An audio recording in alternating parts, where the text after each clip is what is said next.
Талас Аренада экинчи орун болуп калды. Утуп калышты мына. Узаланы ыйлашып атат. Келечек астында булардын эми. Ыйлап ал, эмки тутасыңар, макулбу? Эмки да жакшы өнөдүңөр. Баары аны аябай жакшы өнөттүңөр. Давай, Талас, проходим туда.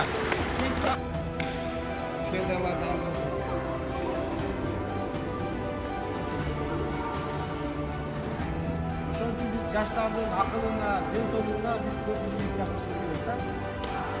Дени сак адамдын акылы түнүк болот дегендей, мынакей урматтуу жаштар, силер эң бактылуу доордо бактылуу инсандарсыңар да. Мынакей биздин убакта силерге жаш кезекте мондай жылуу помещенияларды ойномок тургай, топ көрмөчүк, топ. Мондай бир каптардан топ алып, кап ойноп, жарылып калган топтор менен бирдеке кылып таштарды барата кылып көчөлөрдө ойночуп жүрүшүңөр айыл. Мына силер могу заманга шүгүр кылган, макулбу? Ошон үчүн мына биздин Кыргызстаныбыздын келечеги, өлкөнүн келечеги мына силерсиңер. Ошон үчүн силер акылыңарга, ден соолугуңарга жакшы карашыңар керек. Региональному представителю Ассоциации футбола Таласской области Сүйүтбеку Айбеку Өзбековичу. Болду оюндар.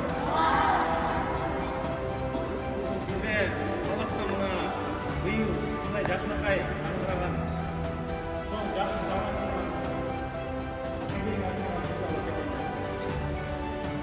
залды ачып ушу Данияр мырза, мына Жомарт акеңер турат жерде